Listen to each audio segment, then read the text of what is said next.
The January 22nd, 2025 meeting of the Town of Plymouth Advisory and Finance Committee. It's good to see you all out there. I think we're going to have a lively meeting tonight. So let's go right to the call of order and log in our members of our committee. Ms. Butler, are you here? I am here. Thank you. Mr. Dunn. I saw Mr. Dunn online. I'll come back to him. Mr. Green. Here. Mr. Howard. Here. Mr. Lally. Here. Mr. Lawler. Here. Thank you. Mr. Malaguti. Here. Ms. O'Connor. Mr. Pizarro.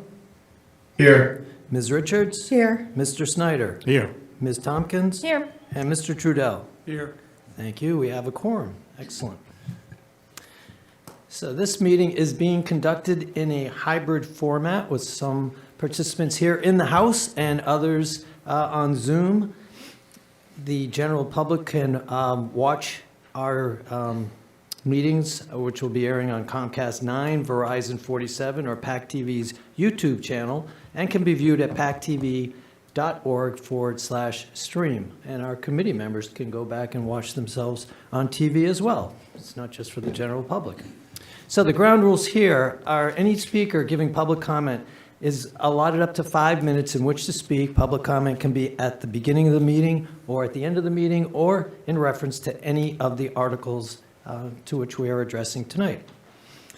And anybody who wants to attend our meeting virtually may do so by going onto Zoom and calling up meeting code 995-2986-0638, and the passcode is 100131. So that again is 995-2986-0638, meeting code, passcode 100131. You can also call us up on your telephone, and you can interface with us there, but we will only see, we won't see you, we will hear you, but you can dial in at 929-205-6099, and same meeting code, meeting ID and meeting passcode, and you can attend our meeting. So the views of the members of this committee are their own opinions and do not necessarily reflect the majority view of this committee. Okay, does anyone want to start off with a public comment? I don't see any public here. Hearing and seeing none. So we'll go right to approving the minutes before we start taking on articles tonight. I will make a major assumption that everybody has read the minutes and can recite them forwards and backwards. And are there any questions, any issues? No, I can entertain a motion. I know Mr. Snyder's chomping at the bit to make a motion to approve the minutes of January 8th. I will make that motion. Well, thank you. Ms. Richards, would you like to second that motion? I'll second that motion. Excellent. So we have a first by Mr. Snyder, a second by Ms. Richards to approve the January 8, 2025 meeting minutes. Any discussion? Hearing and seeing none, we will vote on approving the minutes. Ms. Butler, how do you vote? Yes. Mr. Dunn? Yes. Okay, you are there. Excellent. Mr. Green? Yes. Mr. Howard? Yes. Mr. Lally? Yes. Mr. Lawler? Yes. Mr. Malaguti? Yes. Ms. O'Connor? Mr. Pizarro? Yes. Ms. Richards? Yes. Mr. Snyder? Yes. Ms. Tompkins? Yes. Mr. Trudell? Yes. So we have 12 in favor, 0 opposed, 0 abstentions. The minutes have been approved. Okay, so before I call up our esteemed Chief Bradley, and we will always call him Chief Bradley here, but he has a different hat.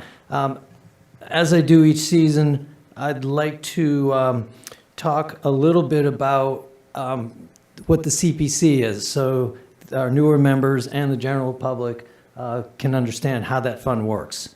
So the CPC is the Community Preservation Committee, or CPC. It's charged with studying the needs, possibilities, and resources of the town of Plymouth regarding community preservation and with making recommendations to town meeting regarding the appropriation of Community Preservation Act, which is CPA, funds. The Community Preservation Committee enacts the regulations of the Community Preservation Act, which allows communities in Massachusetts to place a surcharge of up to 3% on property taxes. On May 11, 2002, Plymouth residents adopted the statute at only 1.5% to make it affordable. These funds are matched by the state with proceeds from the Registry of Deeds. The act mandates that a committee be formed to oversee these funds, which we have here in Plymouth now, and create an application procedure to determine which applications for funding will be brought to town meeting for approval. So it breaks down like this. A minimum of 10% of the funds must be allocated to affordable housing, a minimum of 10% to historic preservation, a minimum of 10% to land conservation. An additional 5% can be set aside each year for administrative costs, though Plymouth CPC requests only 4% for its administrative costs, and the remaining 66% may be allocated to one or more of the three general purposes in accordance with local priorities. So having said that, it's my long way of introducing Chief Bradley, the head of our CPC, to discuss Article 16, 17, and 18. Chief Bradley, the floor is yours. Good evening, and thank you. Ed Bradley, I'm the chairman of the Community Preservation Committee, and I'm here tonight to bring to you our warrant articles for the Springtown meeting. The first one will be Article 16, which is to reduce borrowing for the Plymouth Area Coalition of the Homeless.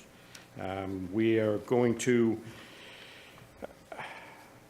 allow the Finance Department to use available CPC funds to reduce the original town meeting borrowing authorization so that we can control the cost of any interest and of the loans. Okay. So this is Article 16.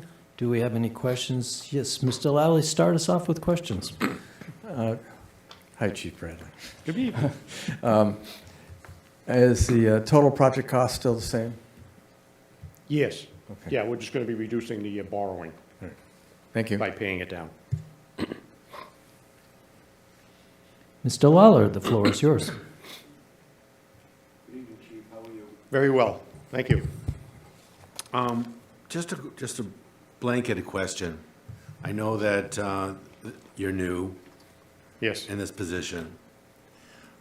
Based on the definitions that the chairman just gave you of all the categories that are relevant to your spending, just out of curiosity, how did the Plymouth Area Coalition for the Homeless fit into any of those categories? That would have been for housing, I'm sorry? for housing, and into the housing category.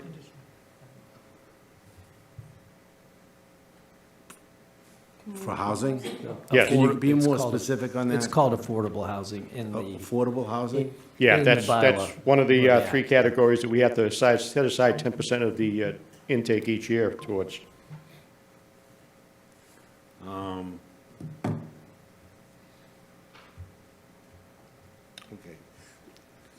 Okay. okay, do we have any other? Yes, Mr. Malaguti, the floor is yours. Thank you. In the packet, when I looked at the information, what was the amount of the buy down is what we're doing for this article? Okay, approaching the podium is Ms. Lynn Barrett, the Finance Director of the Town of Plymouth. Yeah, so in the article, we're going to use the 10% set aside Okay.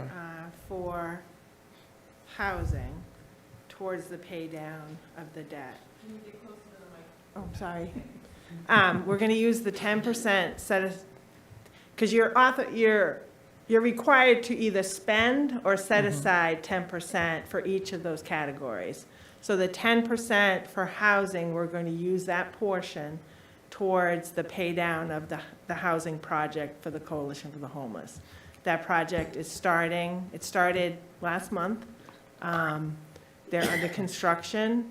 The town has solidified the grant agreement and the housing restriction in perpetuity, just so everybody knows that it's in perpetuity. And the payment schedule for the town, because they borrowed money from the state, they got 2 grants from the state.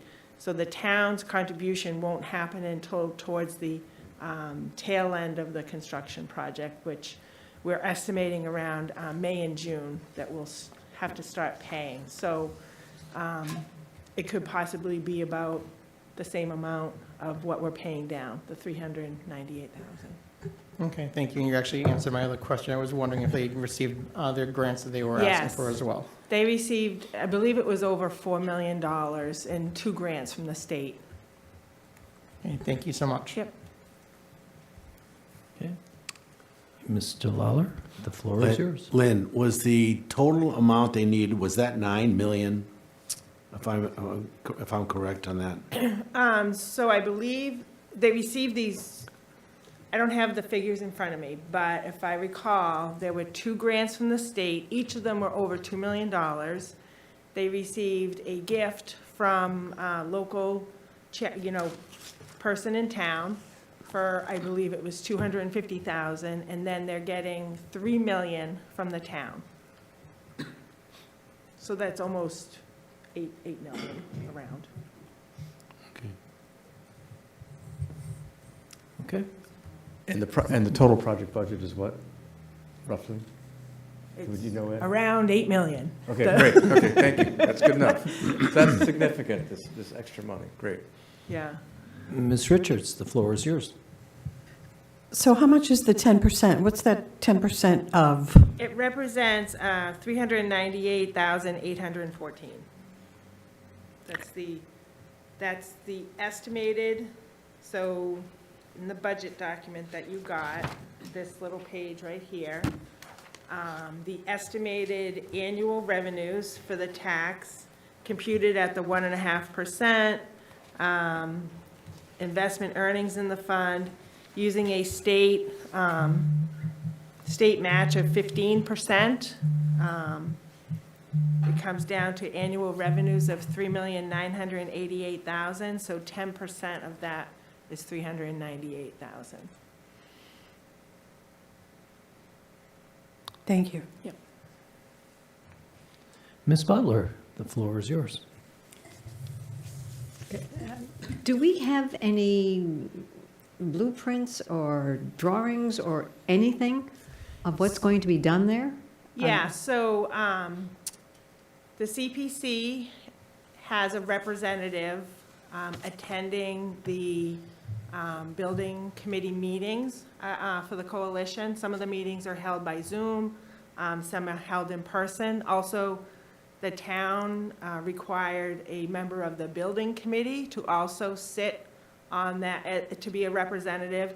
And they're there to go to those construction meetings, to just oversee and listen and hear and see what, what's going on.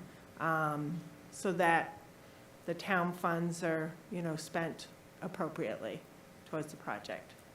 Because we're So spending, those people would have eyes on that when they go to those meetings. okay, would they be coming to talk to us? Nope.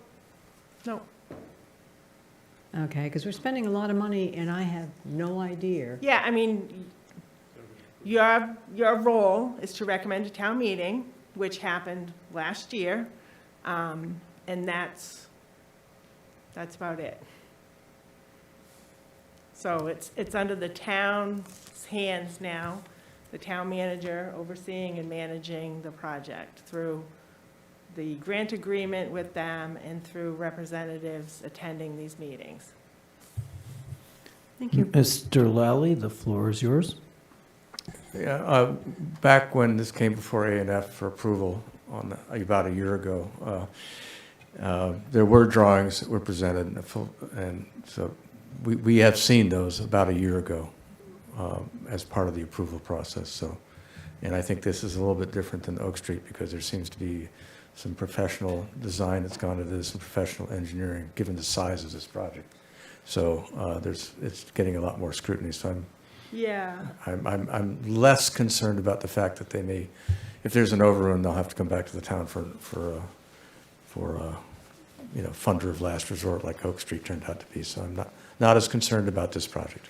As part of leading up to this project and receiving all the grants from the various sources that they had, Town Council and myself attended weekly meetings with the Coalition for the Homeless on, and at those weekly meetings were the representatives from the 2 state agencies that they got the grant from, their attorneys. So we were represented with our attorney, Town Council. And there is, a lot of documents were shared from them regarding this project. The construction contract, the architect's contract, their project manager. A lot of discussion went back and forth regarding this project. They have a very, the state, with their grants, has a very proficient and secure system of overseeing these projects. So I would agree with Mr. Lally's comments regarding it's much more professional, and that I think that this project, will be a good project for the town of Plymouth. Okay, Mr. Dunn, the floor is yours. We're just talking about reducing borrowing here, right? Yes. That's correct. Yep.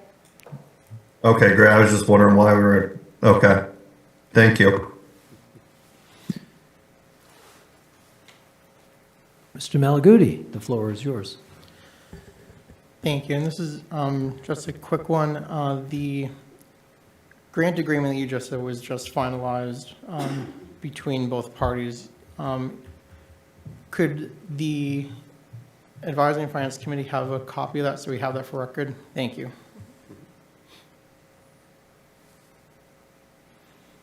Any further questions for Chief Bradley or Ms. Barrett? Hearing and seeing none.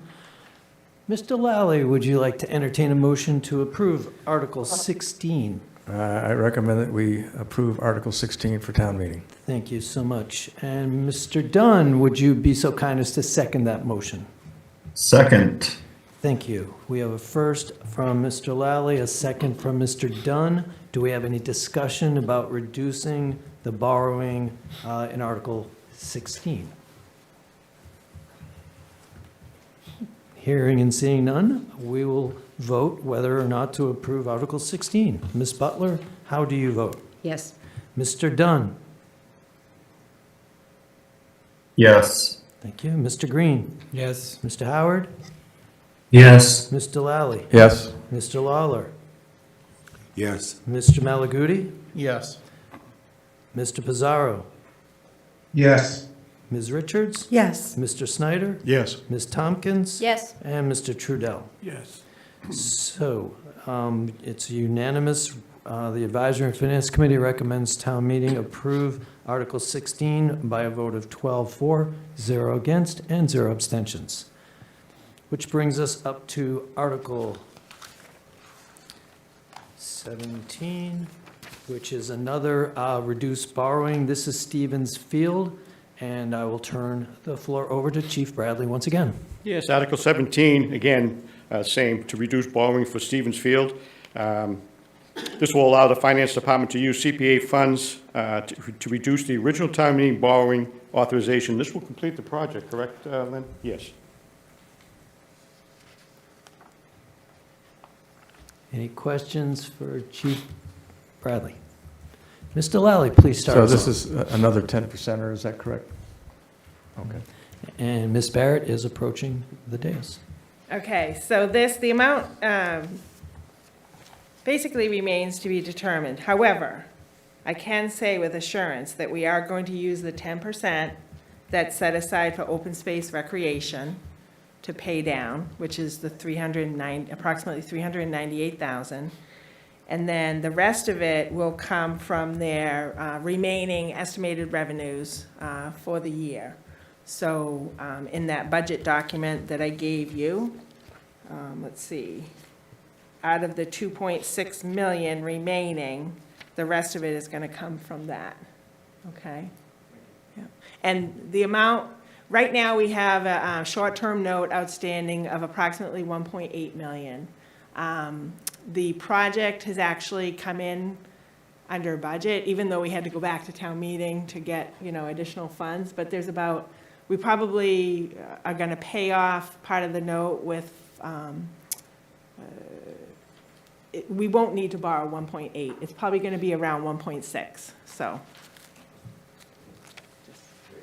That's good news, I think. That is good news. Thank you. Any further questions for Ms. Barrett or Chief Bradley? Hearing and seeing none. Mr. Howard, would you be so kind as to make a motion to approve Article 17? Move to approve Article 17, CPC reduced borrowing Stevens Field. Thank you so much. Mr. Trudell, would you be so kind as to second that motion? I second that motion. Thank you. We have a first from Mr. Howard. We have a second from Mr. Trudell. Do we have any discussion amongst the committee before we take a vote on Article 17? Oh, you guys are way too quiet tonight. Okay. Hearing and seeing no discussion, we will go to the vote. And Ms. Butler, how do you vote? Yes. Mr. Dunn? Yes. Mr. Green? Yes. Mr. Howard?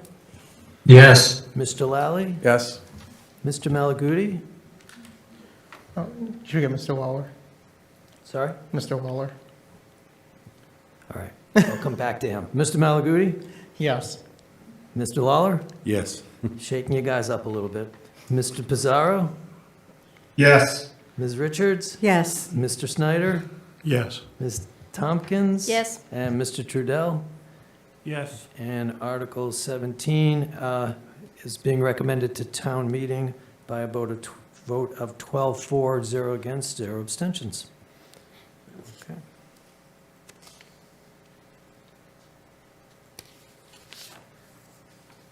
And that brings up Article 18, which is the the CPA fiscal 26 budget. And I will let Chief Bradley walk us through. And this will be the set aside for the three categories. So we recommend that 10% of the fiscal 26 annual community preservation revenue be set aside for historic resources, and another 4% for our annual revenues for administrative operating expenses. And the other two categories, the 10% we described earlier, paying down debt.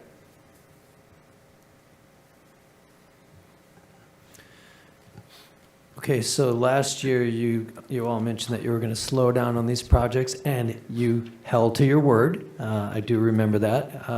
And so, do we have any questions for Ms. Barrett or Chief Bradley? I just wanted to add one thing. So the chief was accurate in saying what we're going to use it for. I just wanted to add to it, we're also setting aside a certain amount for the debt service for those existing projects that we're borrowing for. There's several of them that are starting. Obviously, the Coalition for the Homeless, a couple of the projects that the Department of Energy and Environment are doing, the Jenny Pond dredging and the Town Brook restoration. Those projects have started, so we're going to have to borrow for those. And potentially, the purchase of Full Sail may happen before the end of the fiscal year. So we have to set aside a certain amount for debt service. That amount hasn't been yet determined, but we will know it by the time of town meeting to include in the motion. Okay, thank you. Mr. Malaguti, the floor is yours. Thank you. The 4% set aside for administrative costs, I know that that's less than the required by the state per the law, and we've been able to do very well with that. Just a question, how much is in that administrative fund of the 4% is?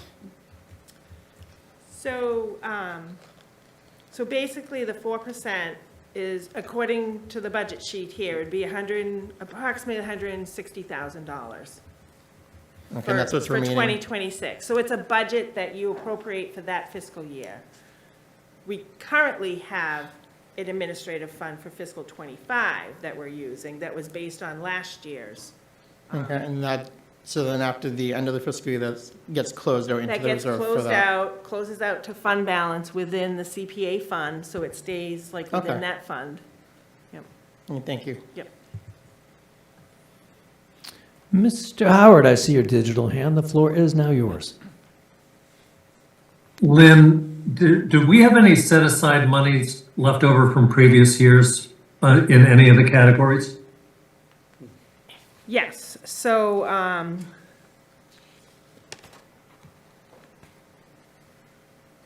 we have, just give me a second here.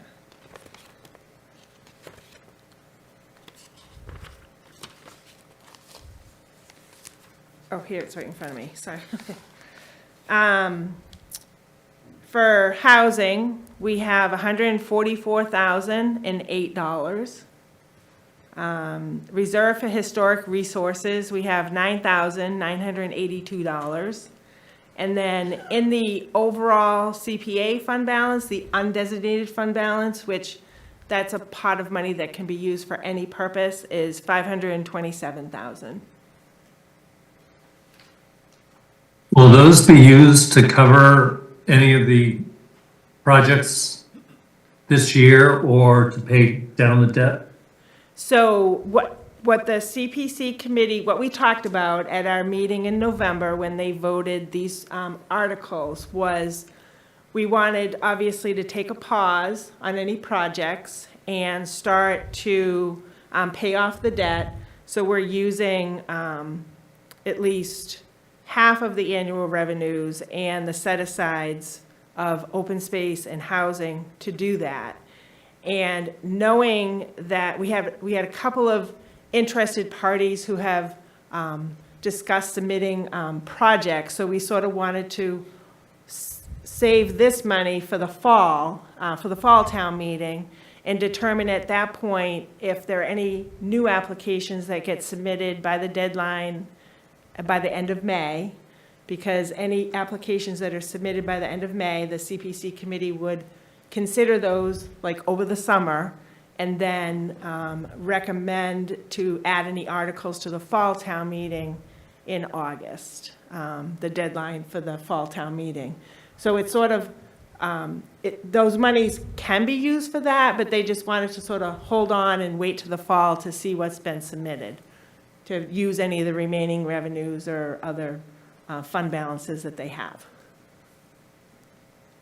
Ms. Barrett, as always, your responses are incredibly well informed, and we appreciate your efforts on this. Thank you. Thank you. Thank you. Mr. Pizarro, I see your digital hand is raised. You may have the floor. Yes, through the chair, I had a follow-up question for Ms. Barrett regarding some of the comments she made on the borrowing. Do you have a rough estimate of the amount of borrowing, and will that take place in terms of long-term, similar to what long-term borrowing that Plymouth did last year? So, to answer your question, we did a long-term bond issue last year. The plan is this year, because a lot of the projects, what we do is we try to do long-term borrowing every other year. So we try to give time for projects to get started and or finished before we actually long-term borrow for them. As far as the CPA fund is concerned, we've sort of taken a position that we are not going to do any long-term borrowing. We're going to do short-term and pay it off as we have funds available. So the plan is this year is to look at all the projects that have started this year for CPA. Any of those monies we're going to include in a temporary bond issue. We actually are going to go out to market probably beginning of April. That's our plan. And we would combine those temporary borrowings with other town projects. So it'll be a much larger short-term bond, and we'll do for 1 year. Do you have a rough estimate for CPA borrowing? I know that it'll be much larger with Plymouth, the rest of it, but for CPA, what is the amount you're thinking? It's going to be about, it's around probably 6 million. Okay, thank you very much. Yep. Ms. Richards, the floor is yours. Thank you. So I had requested just some budget information on balances of CPA projects. And I was directed to the website, which I kind of had to dive into that for a while. So There was a report attached also, Christine, to that email. yeah, but I wanted balances of every project. That was on there. Oh, It was I in didn't- it was in one of the tabs. There was a tab that had a list of all the Okay. current projects that had balances.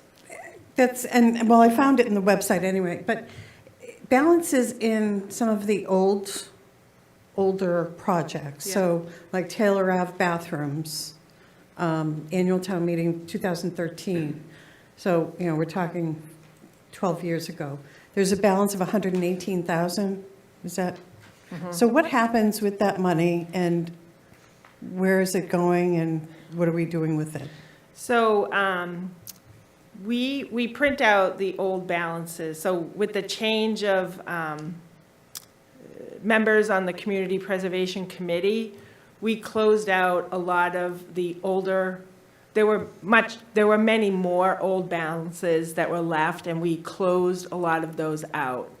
Some of the projects that remained, which include the potential bathrooms at Taylor Ave and there's a balance on the Symes House project. I think two those were, separate yeah, those were the older sections, ones, yeah. yeah. So the departments who are sort of responsible for, completing those projects and/or communicating if the town is either, done and going to put it away, or if they're just going to not do the bathrooms at Taylor Ave. So, and they'll communicate that to the CPC committee, and then the CPC committee would vote to, close out those balances. So it's not that they're sitting there, that we haven't thought about them and try to determine what's going on, but there's been a lot of different ideas about the Taylor Ave situation and the money that's available there. But we always have to go back to the original intent of the article to make sure that it fits within the scope of that. And really, to do anything down there, it's probably going to cost a lot more than that, so, Yeah. I mean, I'm thinking, after 12 years, Yeah, we got to move that money along. I understand, yep. And move it into something else before we lose track of it. And I don't think you're going to lose track of it, but before we lose track of it. Okay. And that would go with, Symes House, Yeah. all the other ones that have been lingering for over 10 years. Yeah, good, okay. Thank you so much. I guess you don't think about those bathrooms until you need them. Well, Okay, so I saw Mr. Dunn. Did you raise your hand and take it down? Reconsider? I did reconsider. I just think that we should have put the bathrooms in to begin with. I think it's insane that we voted on it 12 years ago and they're not there. I was a town meeting member then and I voted for it. Okay. Any other? Yes, Mr. Lawler. would you like to So, weigh in Lynn, on this this discussion on the bathrooms? No, well, not really, but sort of, Okay. kind of. So, based on Christine's comment on the bathrooms being like 10 years, 13 years ago, that type of project, what type of money is still out there in the limbo stage, roughly? I think that the couple of projects that she mentioned are older ones that are sitting there and haven't been used for the original purpose. There's no other money sitting in limbo. I'm not sure exactly what you mean by that, Well, but was that $110,000 that was set aside for that project? yes. Okay, Yeah. so those monies, right?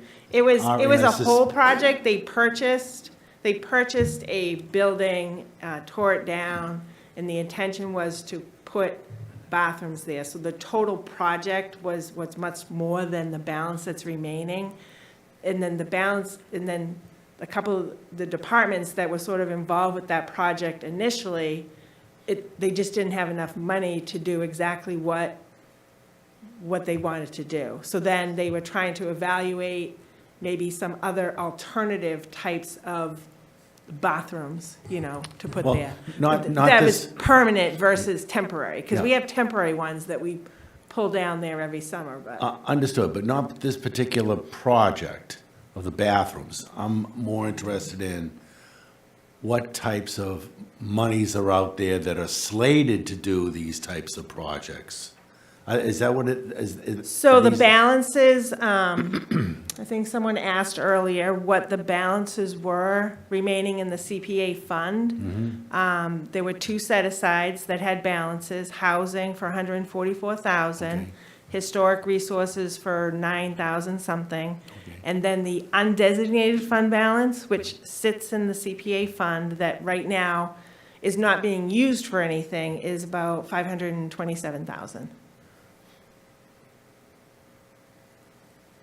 Okay. Thank you. So I guess my question is, what are we waiting for with this bathroom project? If there's some odd $1,000 waiting there, is that not enough? Or why isn't this being taken care of if it was voted So in? it's really a question for facilities and the town manager, to really determine, exactly if they are going to try to do something with it, or if they're just not going to do anything with it and return it. And that just hasn't happened yet. We've had, turnover in both of those areas over the last, couple of years ago, but it's, know, but that sometimes doesn't- it takes a while to It's get 12 things done. 12 years for a bathroom decision. That just seems like a long time. Sure, yeah. I could use an expression, but I won't, about getting off the pot. So, anyway. All right, any other questions on Article 18? No? Yes, Mr. Yeah, Long? Mr. Chairman. So there's roughly $680,000 in limbo, or just sitting there? No, so I just. it's just like the general fund, okay? The general fund has an operating budget. The general fund has articles where we, appropriate money at town meeting for projects. And then the general fund, we have a balance sheet where we have fund balance, and we have an undesignated fund balance. We have other reserves, for expenditure and purchase orders and things like that. So similar to the general fund, in the CPA fund, we have a budget, we have articles that have balances, and then we have these set-asides, fund balances within the CPA fund that are specific reserves for housing, historic, and open space recreation. And then we have the undesignated fund balance in the CPA fund, just like you do in the general fund. And it's not zero, because if it was, we would have an issue. I guess, does that explain it? Like, you don't want to budget every year and spend all of your money. It's there, it's sitting there. It's earning interest that the CPA fund is earning.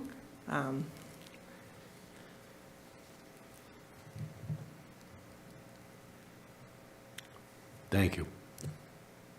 Okay.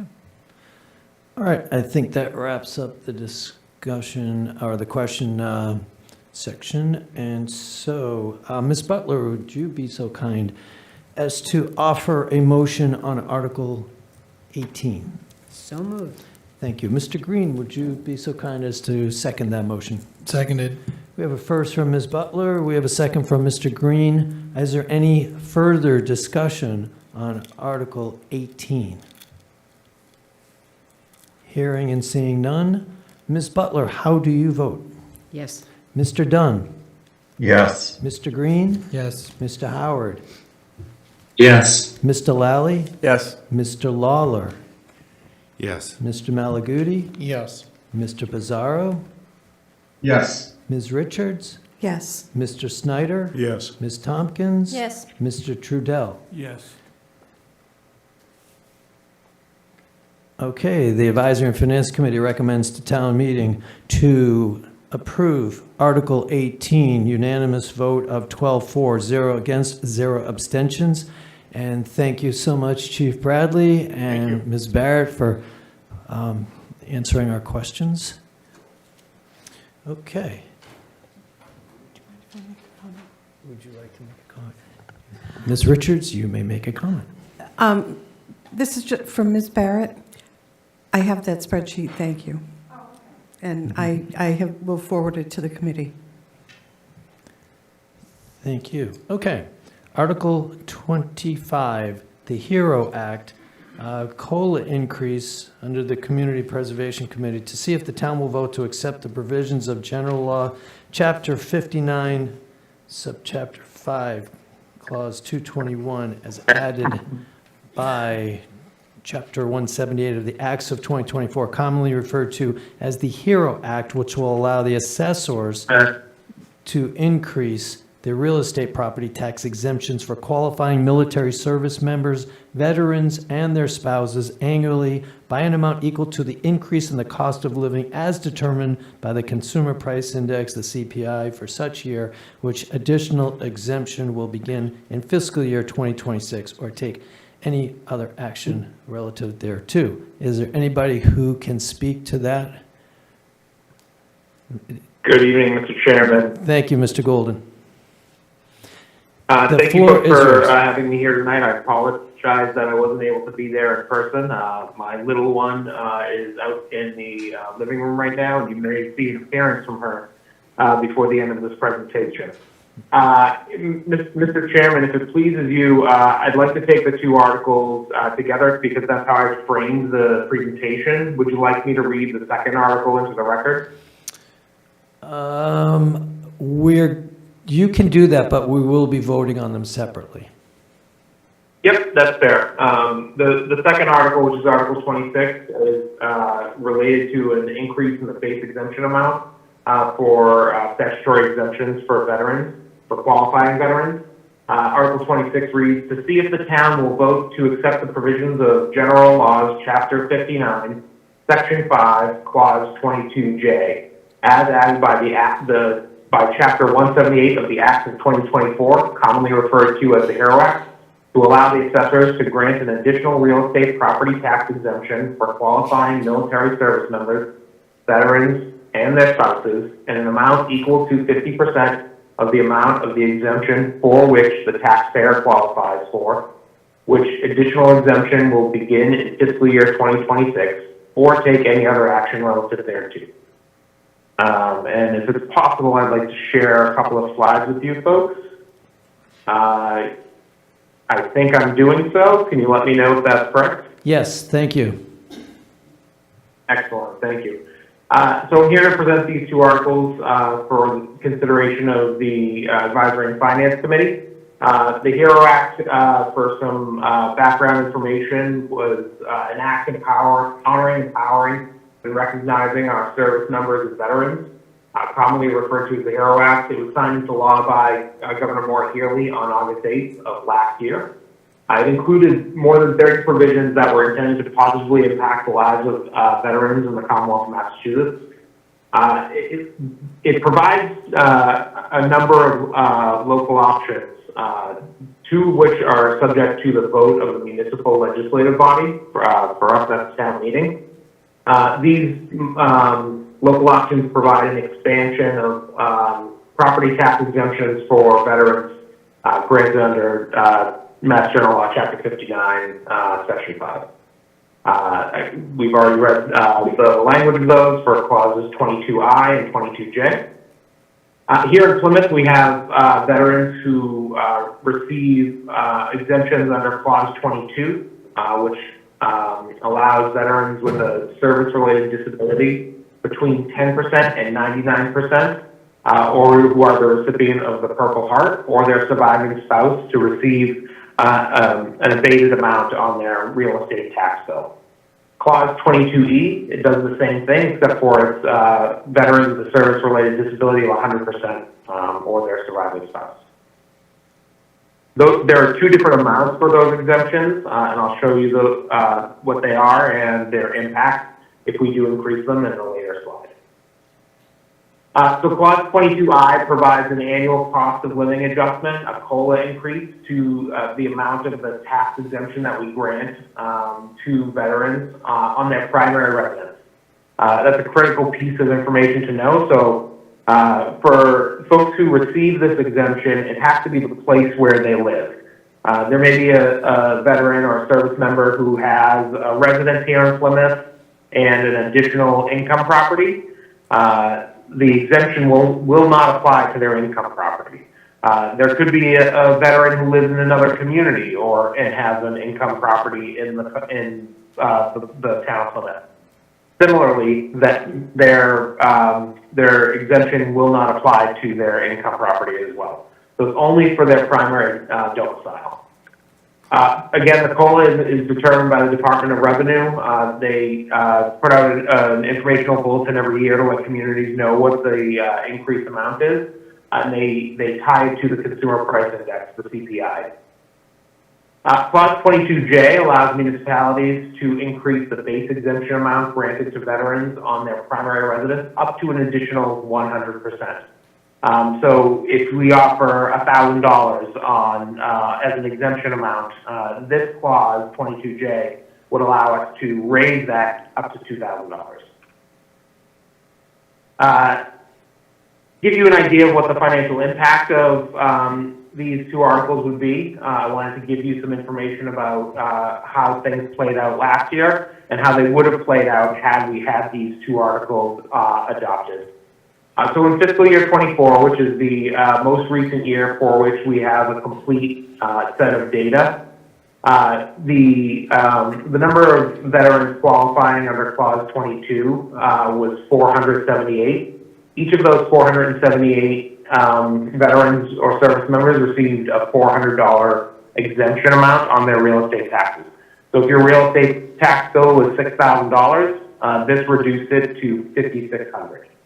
The total exemptions granted under Clause 22 amounted to $191,200.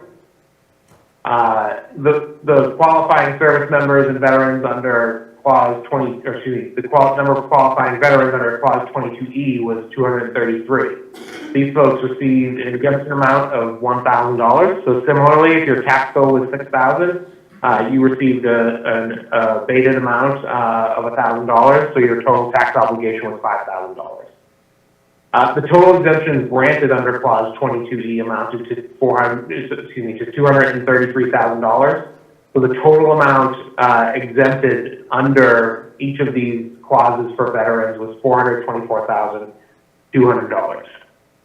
Now, if we had incorporated a cost of living increase, and that cost of living increase for fiscal year 25 was 3.4%, you can see how the numbers would have played out here.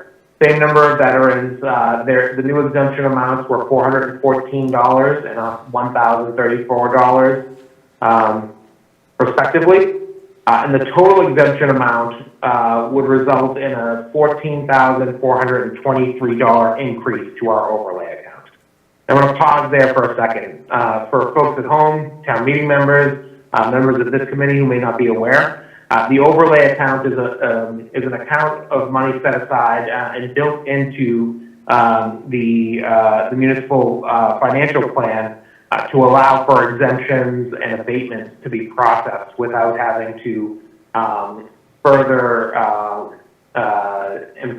imperil the community by losing funds. So we plan each year for a pot of money to be set aside to allow for these exemptions and for real estate and personal property tax exemptions. And again, the impact if we just did the COLA increase would be about $14,000. This blue box represents if we just increase the base amount by 50%. Now, the community has the opportunity to do up to 100%, but in conversations with the town manager, with the finance director, with a variety of other folks in town, including the Veteran Service Office, the Department of Health and Human Services, the Assessor's Office, we determined that to be more planful in our financial objectives, we wouldn't go for the full 100%. We would phase this in, starting with a 50% increase. So this has been included in the budget cycle for fiscal year 26. If we had just increased by 50% the base amount, you see that the $400 amount now goes up to $600, and the $1,000 amount goes up to $1,500. The total impact to the overlay is $212,100 in that case. So less than a 50%, just about a 50% increase to the overlay account. Now, if we did both of them, you can see here the amounts would, there's a compounding effect. So the amounts go up to $620 and $1,551 respectively. Our new overlay impact is an additional $233,543. And this is the amount that we've planned for in the FY26 budget. So here's the languages again for each of the two articles. If you folks have any questions, I'm more than happy to take them. And I'll turn things back to you, Mr. Chairman. Thank you, Mr. Golden. And it looks like we have, I'm going to go to Mr. Howard because I saw your digital hand first. The floor is yours. Mr. Golden, you said that those numbers have already been included in the fiscal year 26 budget. Where would we find those? So those that would be accounted for in the overlay account, Mr. Howard. Ms. Barrett, Finance Director, will address that question. Yeah, so the allowance for abatements and exemptions, which is also called overlay, that is, it's raised on the recap sheet. It's not something that's voted at town meeting, but we incorporate it into the budget, the financial projection for every fiscal year. We incorporate what we anticipate is going to be the allowance for abatements and exemptions. And we've increased it accordingly, as Mr. Golden has stated. Thank you. Okay, Mr. Malaguti, the floor is yours. Thank you. First, for Ms. Barrett and then to Mr. Golden. So with the overlay, how much was it in last year's cycle and how much is it for this year's cycle for what was accounted for? Yeah. Let's see.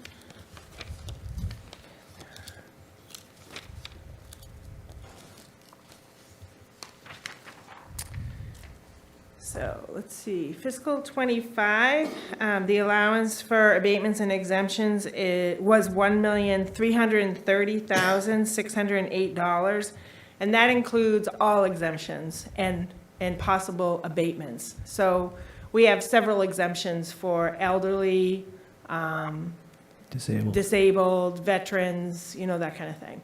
And then we anticipate, based on historical information and data that we get on potential abatements. You know, Okay, for- and then for this. May I one, add is something to appel- that? I would also add to that, the DOR offers guidance to the assessors and the finance departments for each community in the Commonwealth of Massachusetts, and they tend to ask us to target for our overlay account an average of the last 5 years worth of exemptions and abatements offered by the community. Ms. Barrett can speak more to how they planned it from the finance department's perspective in Plymouth. But there is a process that the Department of Revenue requires of us through the tax rate recap to set these amounts. That's correct. So we look at the 5-year average, and we have to look at potential ATB cases, cases that have gone to an appellate tax board, all that kind of stuff, and to incorporate into how much we're going to budget for.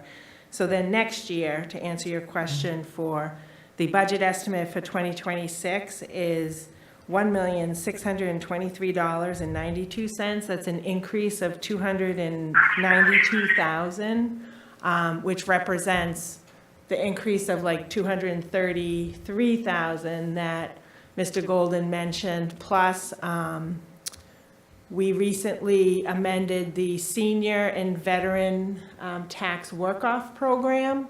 The most that anyone could get was $1,000, and the state had raised the limits on that. They raised them actually for seniors to $2,000, and they raised veterans to $1,500. So the finance department made a recommendation to the select board last late summer, early fall, to increase the program that we have is for seniors and veterans, and we increased the threshold to $1,500 for both programs. We didn't want to treat the seniors differently than the veterans, so it's the same amount. So that the abatement, the credit that they get is included in the estimated increase of those numbers that I gave you.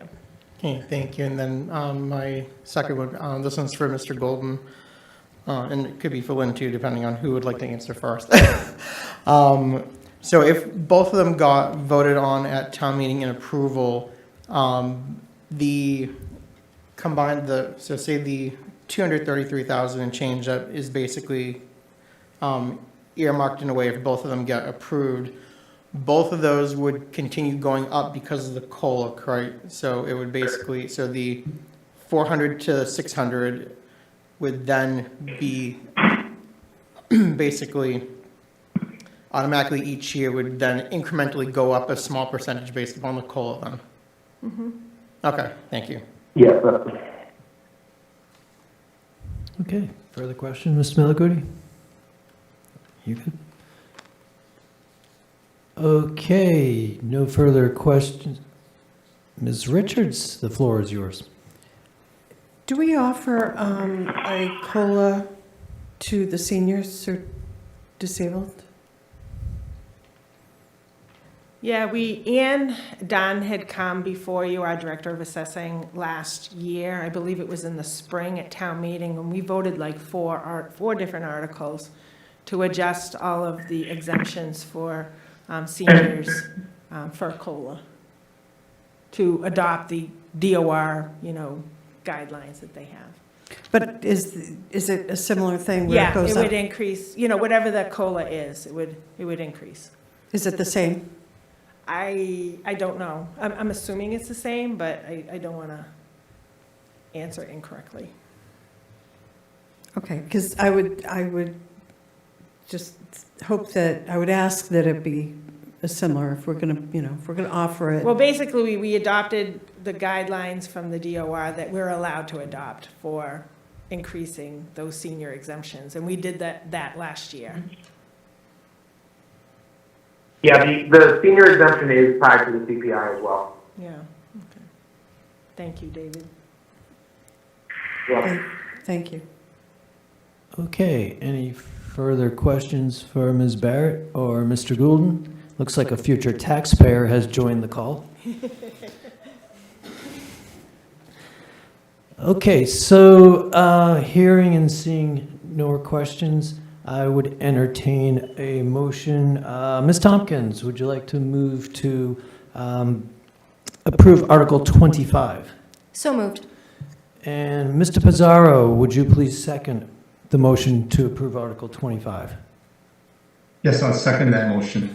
Thank you. We have a first motion from Ms. Tompkins, a second from Mr. Pizarro, and we'll go to discussion. And I would like to make a comment. Last week, this committee rejected the Nuclear Mitigation Fund, adding another $500,000. And it seemed to me that we felt like it was more going to a land use fund instead of its original intent, which was to mitigate some of the taxpayer liability in this town. And it seems to me that this type of this act with the numbers that we're talking about, that money would be better spent going toward reducing the tax liability for seniors and veterans and disabled people than putting it into a land use fund. So I submit to town meeting reps that you consider, again, like we recommended you reject putting more money in the nuclear mitigation fund and use it for this purpose that it was actually meant to be used for.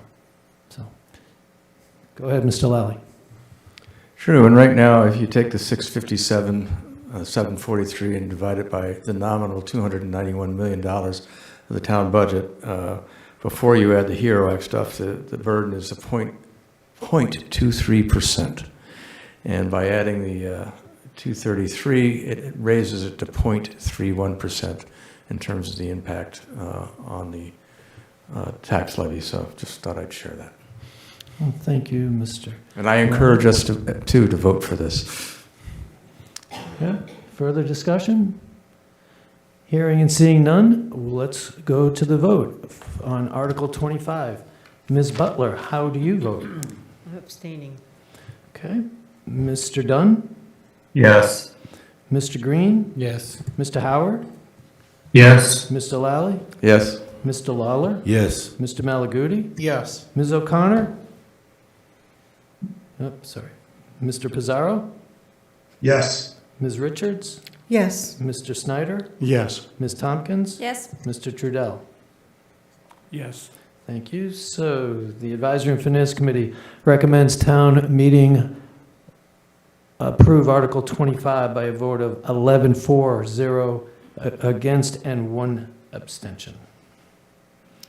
Okay, so let's move on to Article 26, and I would go right into a motion to approve Article 26. Mr. Lawler, would you be so kind as to move to approve Article 26? So moved.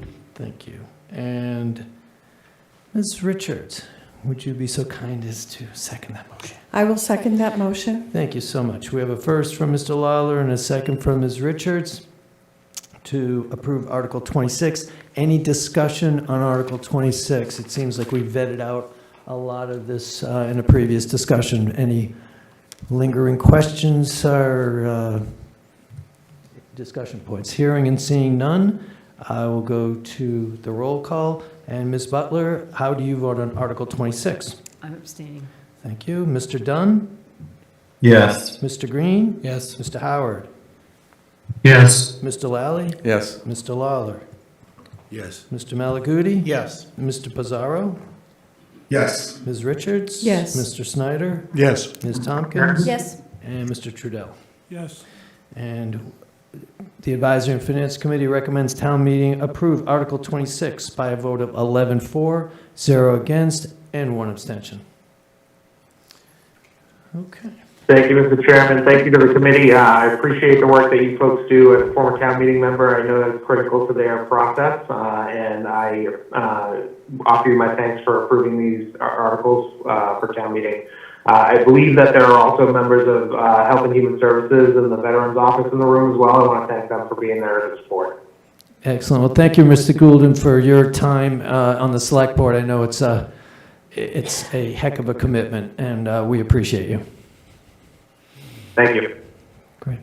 And would anybody like to make a comment from the public? You're welcome to approach if you want.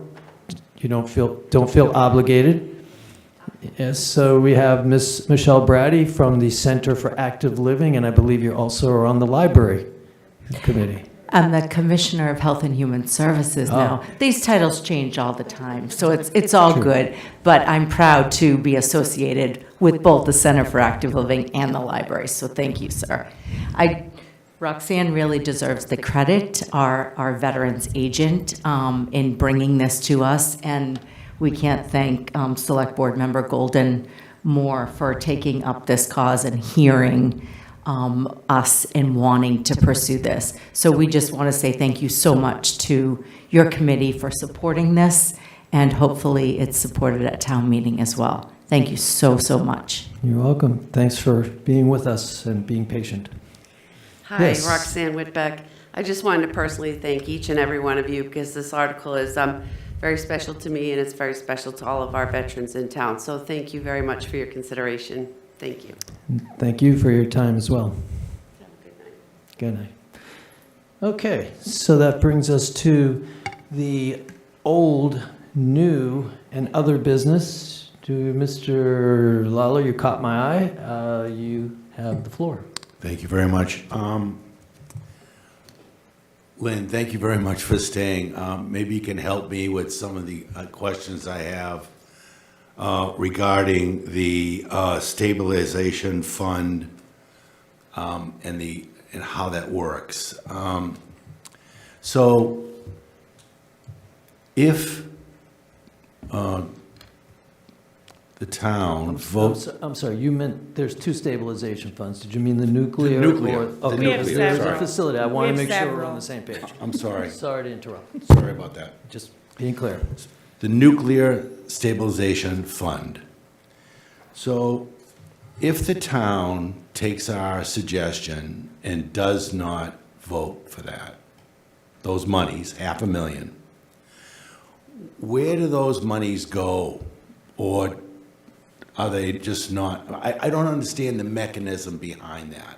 Can you explain it? So the funding source for that particular article is general fund revenue, so we just would not particularly raise those revenues. So it's either taxes or local receipts or state aid or that kind of thing. It's just the bucket of revenues, just would not get raised. But would the $500,000 be physically there? No. It wouldn't be raised. It's not like a line of credit. It just would come out of, so you would end up finding those sources to come up with that 500,000. It's We would not just, it's not just basically a sitting there. reduction overall of the budget. That's basically what it is. Okay, so it's a reduction of the budget. Yeah. Okay. Your recommendation or your non-recommendation would, And But it all conceivably then depends on a what town reduction in the votes. tax levy? So- potentially, Okay. So it would That was the whole reduce, point. potentially, yeah, reduce the overall budget number. right, yeah. Okay. Thank you, that's the first part. So, based on that,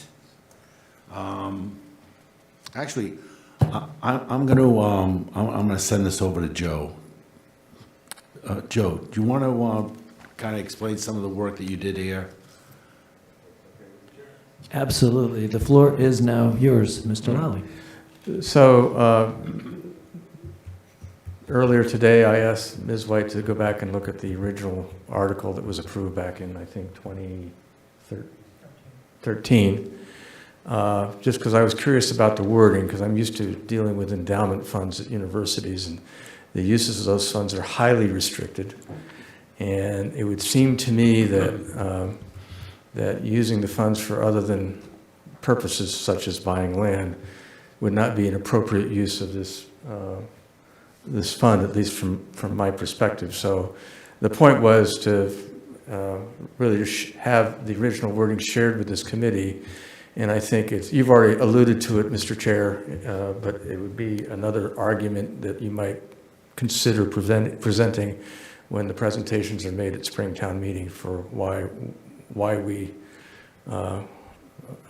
don't think this is an appropriate expenditure for the coming budget cycle. So did you want to add with actual verbiage that you, I have the verbiage on that. okay, because I'm curious the exact wording on the use of the funds. I'm not sure I understand your question. Okay, I so- don't understand your question. All right, so the original document that set up that fund, Right?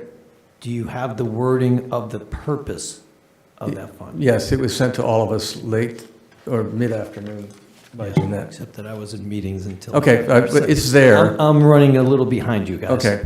Well, I realize it was late, but I just think something we should either seek clarity on. I don't, and I don't want to put Lynn on the spot one way or the other, because what happens if this fund is set up and it's used for other purposes is sort of my basic question.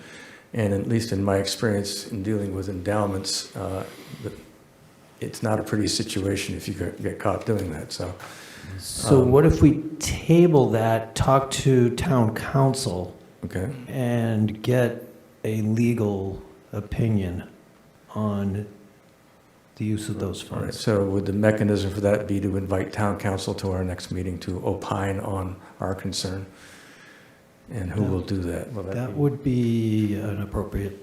Okay. Broadly speaking, there was a definition established in 2013.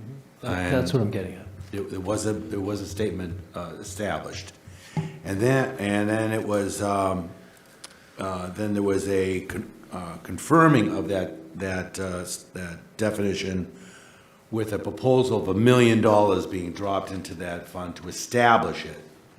And then there was another brushstroke in 2021 that just mentioned that the fund would be used for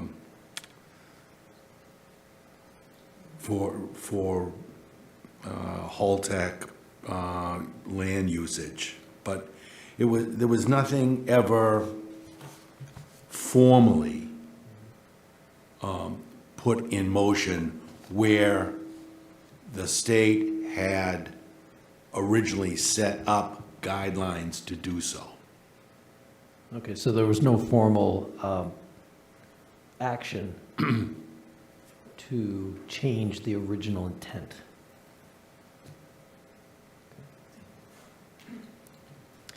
If I could make a comment. Please. Ms. Barrett is on the podium. So the fund was established originally in 2013. At the time, in 2012, Pilgrim, under Entergy, had just received their renewal of their license for, I believe it was 20 years. So at that time, we set up this fund, and the memo from the town manager that was included in the town meeting packet alluded to, potentially alluded to them getting their renewal, and alluded to at some point down the road, this plant is going to close and we want to start to set aside some money. So for the first 2 years, that's what we did. So every year, basically, up until 2019, I believe, we set aside money. In 2017 or something, they announced, I can't remember exactly what year it was, but they announced that they were going to close and decommission. So every memo that goes to town meeting appropriating money and putting that money into that fund gives a purpose of what that money is for, and that's what town meeting votes. So every time the action is taken at town meeting, it is for whatever is in those memos, in that backup documentation that is given to you, that is given to town meeting, and that is what is voted. So we have all the memos that have gone to town meeting and all the amounts that have been put into that fund based on that whole encompassing purpose of that stabilization fund. In Mr. Lally's documents that he did send you today, back in 2021, when we were going through what I call the COVID budget, we were making several cuts to the budget. We went to town meeting and asked town meeting to use $2 million of the nuclear mitigation fund towards the budget because we didn't want to raise it in taxes because of this COVID effect that was going on. If you read the document, I'm not sure if it's actually in the documents that Mr. Lally gave out because he gave the pages that were in the book. But if you read the motions at town meeting, Don Williams, town meeting member, got up on the floor, made a motion to amend to change it from nuclear mitigation to free cash, and it passed. And there was a lot of discussion at that town meeting about what town meeting wanted to use that money for. If you go back and watch that town meeting, you'll hear the discussion. And I think the select board heard, the discussion at town meeting that was taking place. And they were in the process of renegotiating this new pilot with Holtec. And, they listened, basically, to what town meeting was saying. So all I can say is that every time we go to town meeting, we give backup as to what monies we're putting in there and for what purpose.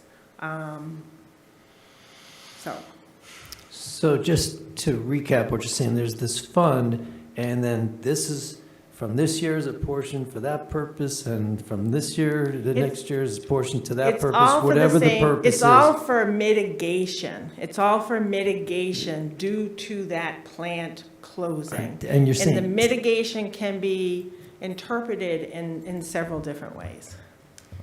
Okay, but is the general sense this is a tax liability mitigation? What's, because What the they were lack of foreseeing taxes was coming in?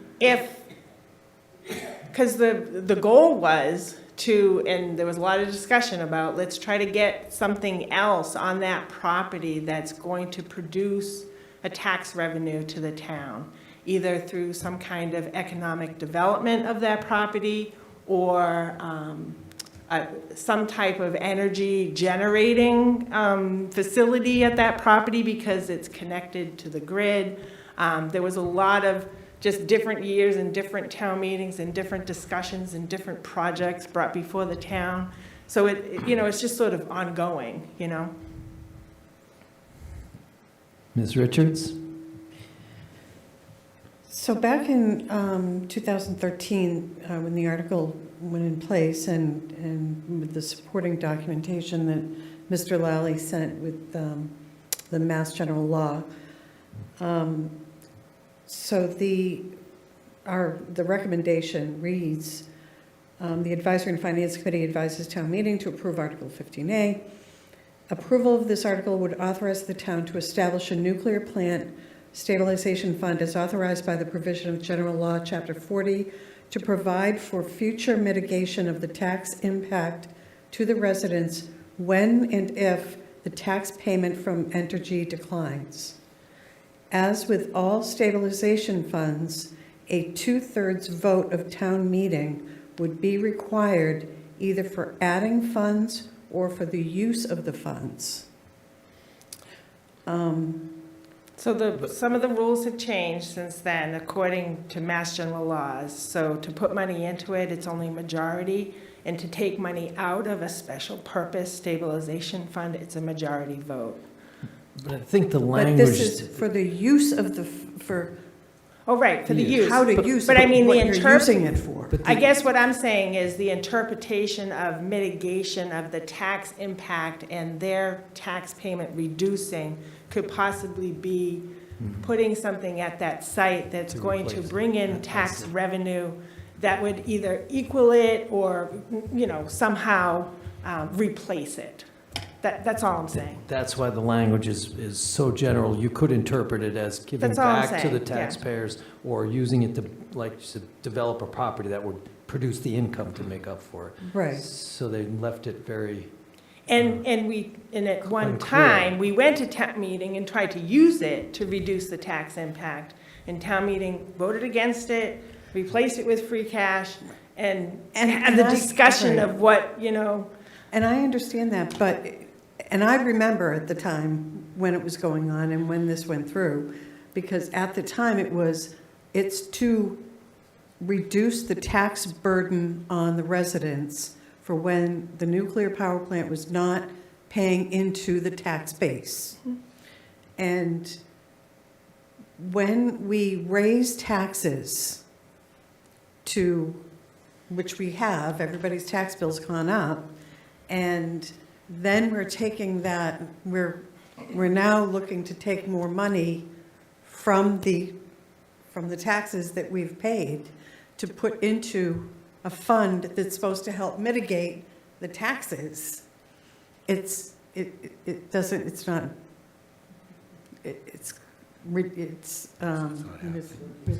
Well, it doesn't make sense. well, it doesn't do much in the near term, but it may in the long term, it may. But it's a timing issue. Right, well, But this needs to, I think the language needs to be much more defined going forward. And maybe that's what these memos each year that are coming out, they're defining it. But it leaves a lot of wiggle room here. And maybe it was done that way on purpose, or maybe they didn't know any better at that point. But there's a lot of ways to interpret that. well, because it was sold to the taxpayers as, we're going to put this money aside so that when we're not getting the tax revenue from the power plant, we're not going to be hit with high tax bills like we are now. Right, and that's not what's happening. Agreed. I'm going to jump to Mr. Howard. You've been patient, and then I'll go to Mr. Lawler, and then Mr. Malaguti. The floor is yours, Mr. Howard. Thank you. Since I was on the minority opinion on this question and voted for this article, I would ask that if the chair sees fit to modify the language being submitted to town meeting, that we also include the minority opinion, which voted in favor of these funds, adding these funds to this stabilization account. Thank you. Okay, and for the record, the town meeting reps in the book, as you know, shows exactly who voted for what, so your voice will be noted. Mr. Lawler. Ms. Barrett, would you like to jump in before I go to Mr. I just wanted to, so back in 2019, the town adopted financial management policies and guidelines, and in that policy, it clearly states the Nuclear Mitigation Special Purpose Stabilization Fund and what the possible uses could be. And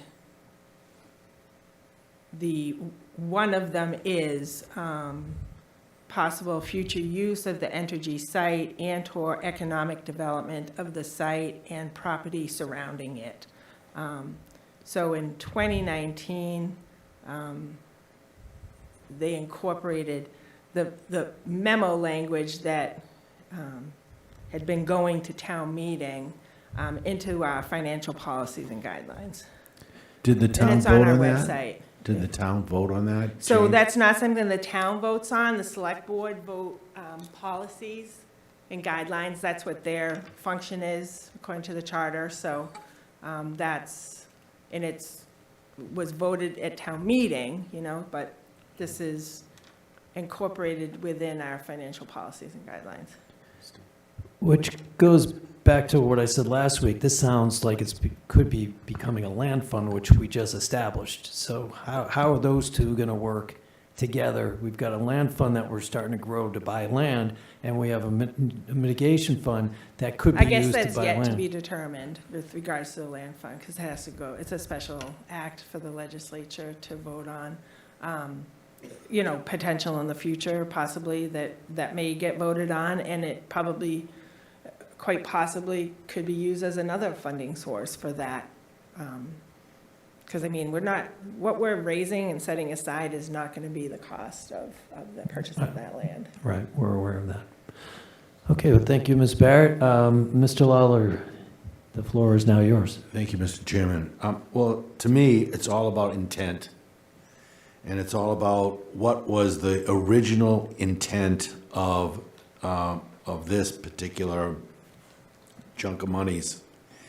And it says it right here very clearly, that as a part of a long-term strategy, the finance director, I'm advocating for the establishment of a new fund that will attempt to grow over the next decade. The purpose of this fund is to mitigate the tax impact to the residents, taxpayers in Plymouth. Boom. Very clear.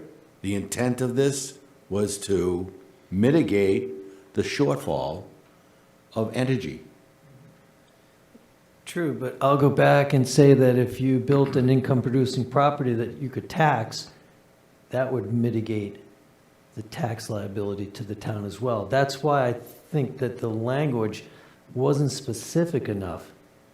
It either by intent or not, it left open the possibility of finding other funding sources to invest in, to give a return back to the taxpayers. It addresses by saying, however, we do anticipate at one point that the plant value will decline, and we want to be prepared in terms of tax impact. So they're already looking at the decline up, which is currently what we have right now. We went from 11 million down to 2 million. So this is addressing the exact issue that we're going into right now. And that $9 million that's sitting in there with this intent, 10 million, right? With the intent should be addressed and should be looked at by the town as subsidizing the taxpayers for the lack of revenue generated by the nuclear plant. Okay, I had already promised Mr. Lally, and then I'm going to go. Were you first? I'm sorry, Mr. Malaguti, then I'll go to Mr. Lally, and then Mr. Green. Thank you. So, not to beat around the bush on this, but the talk about that the mitigation language could be interpreted in different ways, that a property could be built to mitigate taxes. That could be also be done with a zoning bylaw change. It has nothing to do with actual purchasing a property. We could change a zoning bylaw to allow for other commercial activity to happen and all that. We don't have to purchase property to create more economic and tax base for the town. The thing that I would like to know is, I would like to know from later on in that text, for that reason, we are recommending following the footsteps of the BECO Stabilization Fund, which I believe was the Boston Edison Company Stabilization Fund, if I'm recalling if that acronym is correct. I would like to actually know what that stabilization fund language was, if we're following the footsteps of that with the nuclear mitigation fund, so we can actually see where the parallels are in that, and if it mirrors it or if it diverges from that. Okay, thank you, Mr. Malaguti, and Mr. Lally, and then I'll go to Mr. Green. So, again, playing jailhouse lawyer here for just a minute, like we all are. When this fund was established, it had to go to the state for approval, and I presume that in the process, they defined what the use or uses of the fund was going to be. And I really appreciate Ms. Barrett being able to come up with, you know, the various minutes from town meeting over the years and talking about perhaps using it to buy property or that. But at the end of the day, I don't have yet to find a record that says they went back to the state to say, okay, we're going to change the use of the fund. That's right. And if the state is that's why I think it would be probably healthy to table this until we had the benefit of hearing council's opinion on this before we get too much farther into the night. Because I just really want to know, is it within the ditches set by the state in terms of how you can use this fund? Right, and can you Guardrails. just change it by memo? And if it turns each out year? that you know, it is, okay, fine, we have an answer and we can move on. The original intent was to say, I'm wondering if this is an appropriate use of the funds and we should get an answer to that. And if it isn't, then I would think that that would be a point that we want to raise in our, whatever comments get made at town meeting, or modify or whatever we would do to convey clearly that that is a concern of ours, if it is indeed a valid concern. And I just want to know if it's a valid concern. Thank you. Thank you, Mr. Lally, and I'm going to go to a patient Mr. Green over here. Thank you. I just learned a lot from listening to Ms. Barrett speak about this, and I think that what you mentioned during COVID is interesting context. So town meeting is essentially willing to lay off employees, make huge budget cuts, rather than spend a single penny in this account that's for revenue stabilization. So with that in mind, I think the idea that someday we're going to get a budget and it's going to be a $2 million transfer from this into the general fund to supplement everybody's tax rate, that's never going to happen. It'd be cool, but I don't think it's ever going to happen. So at the level it is right now at 9+ million, it would have an impact of 3%. One-time impact of 3%. Right. It's usually not how governments operate. So it doesn't mean that we can, do what we're doing and what we've recommended and stop adding money to this account. I think that's a very wise fiscal decision because I think, as we discussed, there's enough money in this account now. It doesn't need to be topped up every year. So just my thoughts, but the idea that this will someday get released, and I'm skeptical of that. And then if it ever gets to the point where we're ready to use this money on something, we will have a say. I mean, we'll come to town meeting and we'll debate it right here again. So just a couple pieces of thought. Thanks. And the saga continues. This isn't going away. All right. Ms. Tompkins, you've been so quiet today. You have the whole floor to yourself. Wow, lucky me. Thank you. Appreciate the discussion. I agree. I think we should get town council to weigh in on this. But I just want to clarify about the land bank. So it passed town meeting. It was just submitted to the state, and it still will need to go to the residents for a vote. So it's not like we have this available now. So just wanted to clarify that it's still in the process to be solidified and earning money. Okay, thank you for the update.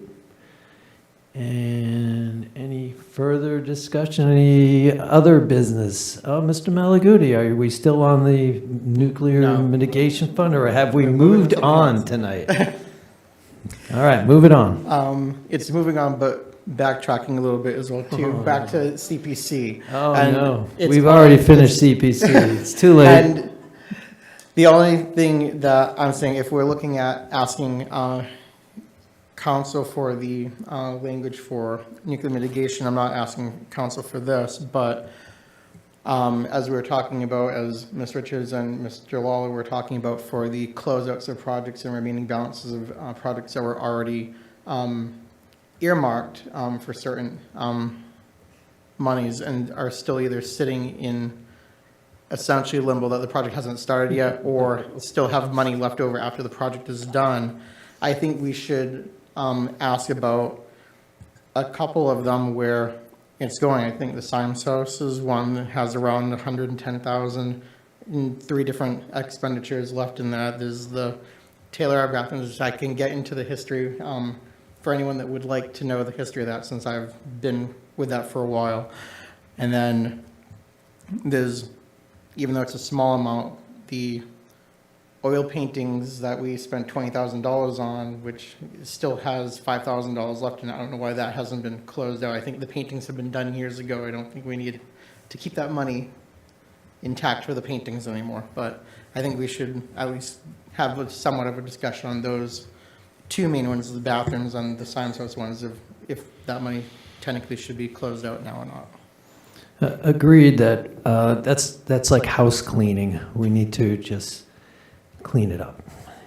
and move So on. it's been my experience of getting project managers to close out their projects is always the bane of a finance person, and all I can tell you, it sounds like Ms. Barrett's on the hunt. Okay.